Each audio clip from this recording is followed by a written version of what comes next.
అరే మామ, నిఖిల్ సిద్ధార్థ్ స్వయంభూ టీజర్ చూసారా? అసలు ఏంటి మామ విజువల్స్? టాలీవుడ్లో మరో విజువల్ వండర్ లోడింగ్ అనిపిస్తుంది.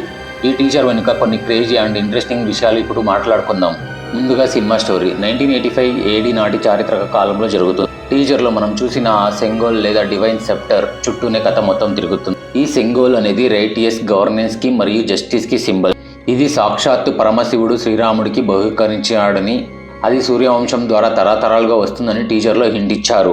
ఆ పవిత్ర దండం శత్రువుల చేతికి చిక్కినప్పుడు దాన్ని తిరిగి సాధించి ధర్మాన్ని కాపాడే ఒక గ్రేట్ వారియర్గా నిఖిల్ మనకు కనిపిస్తున్నాడు. నిఖిల్ ట్రాన్స్ఫర్మేషన్ గురించి చెప్పాలంటే ఆయన పడ్డ కష్టం మామూలుగా లేదు మామ.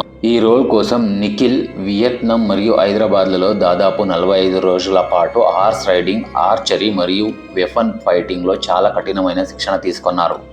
అంతేకాదు మమ్మ, ఈ యోధుడు లుక్ కోసం ఆయన సుమారు 2 ఏళ్ల పాటు జుట్టు గడ్డం పెంచి అదే ఫిజిక్ని మెయింటైన్ చేశారట. టీజర్లో ఆయన కళ్ళల్లో ఉన్న ఆ ఇంటెన్సిటీ చూస్తుంటేనే ఈ సినిమా రేంజ్ అర్థమవుతుంది. టెక్నికల్ వైజ్ చూస్తే బాహుబలి మరియు RRR సినిమాలకి వర్క్ చేసిన కేకే సెంథిల్ కుమార్ గారి సినిమాటోగ్రఫీ వల్ల ప్రతి ఫ్రేమ్కి ఒక పెయింటింగ్లా చాలా గ్రాండ్గా ఉంది. ఇక రవి బసూర్ గారి బీజిఎం అయితే నెక్స్ట్ లెవెల్, వింటుంటేనే గూస్ బంప్స్ వస్తున్నాయి.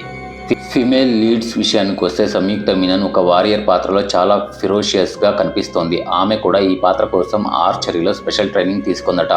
అలాగే నభా నటేష్ ఒక ప్రిన్సెస్ పాత్రలో కనిపిస్తున్నారు. సెకండ్ పార్ట్లో ఆమె క్యారెక్టర్ ఆర్క్ ఇంకా స్ట్రాంగ్గా ఉంటుందని తెలుస్తోంది. ఇందులో మెయిన్ హైలైట్ ఏంటంటే సినిమాని 2 పార్ట్స్గా రిలీజ్ చేస్తున్నారు. దీన్ని కేవలం మన దగ్గరే కాకుండా చైనీస్, స్పానిష్, అరబిక్ లాంటి ఇంటర్నేషనల్ లాంగ్వేజ్లో కూడా పాన్ వరల్డ్ మూవీగా ఏప్రిల్ 10, 2026 సమ్మర్ కానుకగా రిలీజ్ కాబోతుంది. నిజంగా తెలుగు సినిమా స్థాయిని గ్లోబల్ మార్కెట్కి తీసుకెళ్లే సినిమా ఇది. మరి ఈ టీజర్ మీకు ఎలా అనిపించిందో కమెంట్లు చెప్పండి. మరిన్ని ఇంట్రెస్టింగ్ అప్డేట్ కోసం మన ఛానల్ని సబ్స్క్రైబ్ చేసుకోండి.